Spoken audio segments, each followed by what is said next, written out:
안녕하세요. 해외 시선은 시청자 여러분들의 좋아요와 구독에 힘을 내고 있습니다.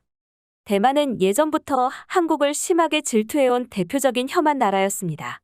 1988년 서울 올림픽 개최가 확정되자마자 대만의 방송국들은 서울의 달동네를 보여주며 이런 곳에서 올림픽을 치르는 것은 불가능하다는 식으로 방송을 내보냈었고, 같은 해 대만 정부가 한국의 현대중공업으로부터 한국산 프리기탐 6대를 구매한다는 사실이 알려지자 대만의 정계와 언론 그리고 학생들까지 나서 극렬히 반대해 결국 계약이 무산되기도 했었습니다.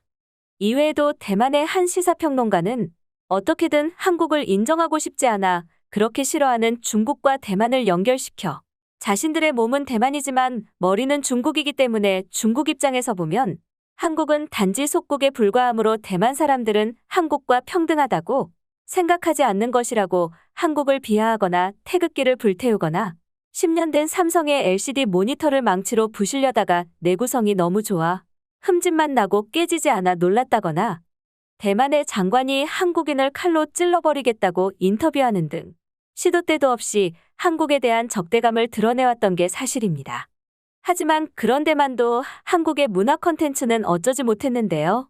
과거 한국 영화 신과 함께는 대만에서 4주 연속 박스오피스 1위를 기록한 적이 있었고, 반도, 부산행, 기생충 등도 모두 대만에서 압도적인 성과를 냈습니다. 이처럼 혐한 분위기에도 불구하고 한류의 영향력이 점차 커져만 가자 올해 초 차이잉원 대만 총통은 중앙위원회 회의에서 직접 대만 영화 산업을 발전시키기 위해서는 한국의 모델을 배워야 한다고 했습니다. 서양의 문화와 중국의 엄청난 압력 앞에서 대만의 문화가 살아남는 길은 한국을 본받는 방법밖에 없다고 이야기한 것입니다. 그리고 최근 방글라데시에서도 한국의 문화를 배워야 한다는 기사가 나왔습니다. 방글라데시의 영자 매체인 비즈니스 스탠다드는 과거에는 한국의 경제적인 성장을 보고 영감을 얻었다면 이제는 어떻게 한국이 문화 강국으로 자리 잡았는지에 대해서 더 많은 영감을 받을지도 모른다고 말하며 한국의 영향력이 점차 커져가고 있음을 인정했습니다. 실제로 언어 학습 어플인 듀오링고에 따르면 한국의 오징어 게임이 지난 10월 초부터 전 세계적으로 인기를 끌면서 영국에서는 한국어를 공부하는 사람이 무려 76%가 증가했고 미국에서도 40%의 증가세를 보였다고 말했습니다. 방글라데시 언론은 오징어 게임뿐만 아니라 오스카상을 수상한 최초의 비영어권 영화가 된 기생충이나 방탄소년단, 블랙핑크 등도 언급하며 현재 그들의 새 앨범과 콘서트 티켓은 몇 분 만에 매진되어 버리고 뮤직비디오는 그 어떤 서양의 아티스트들보다 빠르게 인기를 얻고 있다며 한국의 문화 산업이 전 세계적으로 한국과 한국 문화에 대한 열풍을 불러일으켜 이로 인해 한국이나 한식, 한국 화장품 등에 대한 수요를 크게 증가시키고 있다고 분석했습니다. 그러면서 이러한 한류의 성공 뒤에는 한국 정부의 도움이 있었는데 한국 정부는 문화예술 산업의 기본 틀을 제공했으며 다른 나라들과는 다르게 아티스트들에 대한 그 어떤 간섭도 하지 않아 한국 문화가 창의적이고 혁신을 가능하게 했다고 주장했습니다. 기생충과 오징어 게임 DP 등이 나라의 정책을 비판하고 종종 한국 사회의 어두운 면을 드러냈지만 한국 정부는 어떤 간섭도 하지 않았다는 것입니다. 비즈니스 스탠다드는 방글라데시도 바로 이 점을 배워야 한다며 미디어가 다소 비판적이고 다른 관점에서 탐구를 하더라도 이것이 한국처럼 허용돼야 한다고 말했습니다. 그러면서 한국처럼 문화 수출을 국가의 차세대 성장 동력으로 삼아야 한다고 말했는데요. 한편 이처럼 아시아 국가들의 롤모델이 돼버린 한국이 못마땅한 국가가 하나 있습니다. 바로 여러분들도 다 잘 알고 계시는 일본입니다. 점차 커져가기만 하는 한국의 문화 영향력이 부러웠는지 얼마 전 일본에서도 한국의 방식을 차용해 넷플릭스의 드라마를 공개했습니다.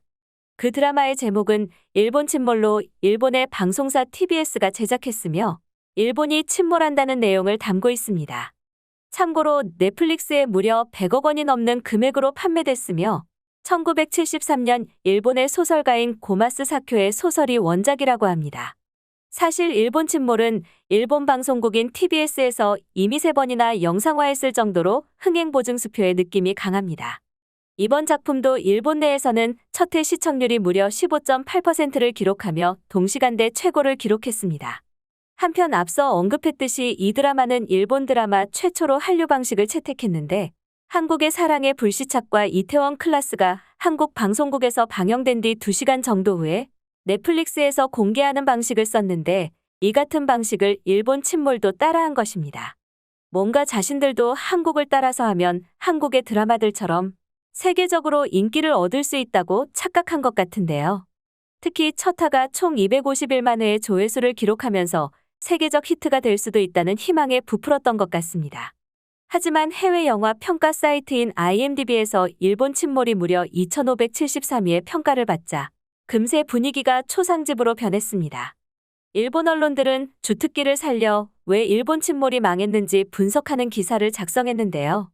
그들은 일본 드라마는 일본 사회를 경험하지 않으면 알 수 없는 일본인 특유의 정서가 많기 때문에 해외에서는 좀처럼 이해하기 어려운 것이라거나 영상의 기술과 노하우 경험치는 이미 세계적이지만 예산이 부족해 각본에 문제가 생겼다는 식의 핑계를 댔습니다. 그러면서 앞으로도 해외의 평가를 의식한 드라마 제작이 주류가 될 거라고 전했는데요. 일본의 전문가들은 일본의 드라마에는 큰 문제가 없는데 단지 정서가 맞지 않아서 박한 평가를 받고 있다고 생각하고 있는 것입니다. 그럼 이에 대한 일본인들의 자세한 반응 보시겠습니다.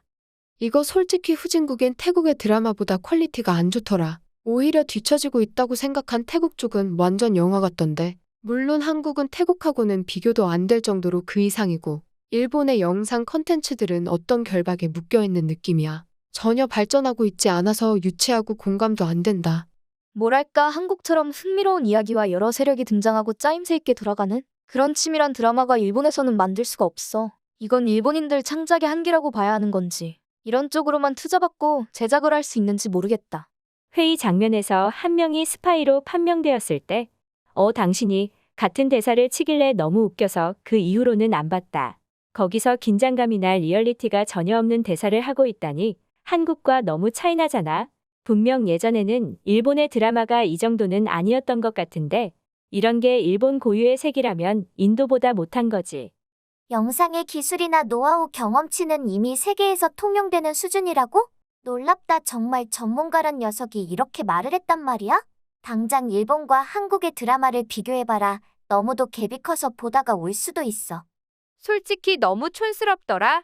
이 분야에서만큼은 한국을 좀 보고 배웠으면. 동의한다. 이제 젊은이들은 모두 한국 방식을 배울 필요가 있어. 예전에는 한국이 그랬던 것처럼 기술을 역수입하는 거지. 그리고 노하우를 훔치고 일본이 다시 역전시키는 거지. 현실은 일본에서조차 한국 드라마에 밀려서 순위가 낮다. 가요도 드라마도 영화도 한국에 그대로 패배야. 화면이 왜 이렇게 차이가 나는지 모르겠어. 한국의 드라마 영상은 뭐랄까 질감의 깊이 같은 게 있는데 일본은 굉장히 평면적이다. 보정의 차이라면 좀 배워와. 일본의 가장 큰 문제점 중 하나라고 생각되는 것은 과거의 영광을 다시 재현하려고 용쓰는 데 있다고 본다. 지금도 원피스나 유유백서 카우보이 비밥까지 아주 예전에 인기 있던 만화를 실사화하는 게 주력이다. 반면 한국의 것들 중 정말 대단한 인기를 가지는 것은 현 시대에 맞게 창작된 새로운 컨텐츠들이지. 한국 드라마 킹덤 보고 나서야 완전하게 깨달았어. 한국은 이제 일본과는 완전 다른 스테이지에 올라가 있다. 덴츠와 TV 방송국들이 끊임없이 어깨를 흔드는 바람에 일본은 완전 방치된 거야. 문화 컨텐츠조차도 일본은 아직도 내수에 가둬져 있다. 일본의 방식은 전혀 세계적이지 않아서 경쟁력이 없어. 이거 보고 너무 창피했어. 한국은커녕 대만이나 태국 드라마보다도 못하더라. 촬영이나 편집 기술이 너무 부족한 게 티가 났다. 이러니 해외에서 어떻게 이런 드라마를 보겠어. 연기는 나라의 문화 때문에 감정의 표현 차이라고 보자. 이거 TBS와 넷플릭스가 각각 100억 원씩 투자해서 총 200억 원의 제작비가 들어갔어. 그래서 만약 이게 해외 시장에서 통하지 않으면 앞으로 다시는 투자 이야기가 나오지 않게 돼버린다. 한국은 디즈니, 애플, 아마존에서 서로 투자하려고 난리지. 이게 망하면 격차는 점점 벌어진다. 그래도 한국에서는 인기 있지 않을까? 타이틀 자체가 한국인이 기뻐하는 타이틀이니까 말이야. 결과적으로는 일본의 민도라거나 정의를 어필하면서 발전된 미래를 보여주는 드라마가 될 테니까 흥미 없을 거야. 진짜로 아포칼립스로 모두의 추악함을 보여주면 모를까. 너무 침울해하지 말자. 정치가나 관료들만 떠들고 있을 뿐이야. 배우의 팬이라면 그냥 즐길 수 있어. 어디에 인기가 있다거나 어디에 비해서 어떻다거나 하지 말고 개인 스스로가 보고 어떤 감상을 가지는지가 중요해. 상을 받으려고 만드는 영화는 일본에도 충분히 있다. TBS에서 시청률 20%가 넘는 드라마도 시시한데 고작 이걸 해외 시청자들이 보겠냐. 한국에서는 뭐 말할 필요도 없는 이야기지. 대놓고 한국을 견제하고 따라잡으려는 움직임이라 어딘가 안쓰러우면서도 웃기는 상황이 되었다. 이제 일본은 언제나 한국을 따라가기 바쁘구나. 일본은 본질적인 측면의 수정이 필요하다. 너무나 예전 그대로의 어떤 것에서 벗어나지를 못해. 아마 너무 낡은 사고방식은 물론이고 젊은이들도 활동적이라거나 혁명적인 욕구가 없지. 그래서 아직도 890년대와 달라진 게 거의 없다. 한국과 일본 모두 다른 사람의 눈치를 보는 건 맞는데 한국은 다른 사람과 다르면서 특별하려고 눈치를 보고 일본은 다른 사람보다 튀거나 다르지 않으려고 보고 있지. 이 시점에서 일본과 한국이 완전히 달라지는 거야. 과거에는 한국도 일본 같았었지만 어떤 계기로 변해서 지금 이런 차이까지 만들어지게 된 원동력이다. 일본은 배우들부터 다양화가 필요하다. 어디를 가도 아이돌들이 나와서 연기를 하고 분위기를 깨서 전혀 몰입을 할 수가 없는 거야. 아무리 다른 나라, 다른 문화권이라도 이 사람의 연기가 가슴을 울리는지 아닌지는 느껴지기 마련인데, 일본의 아이돌들은 모든 걸 망치는 존재다. 앞으로도 많은 시청 부탁드립니다. 감사합니다.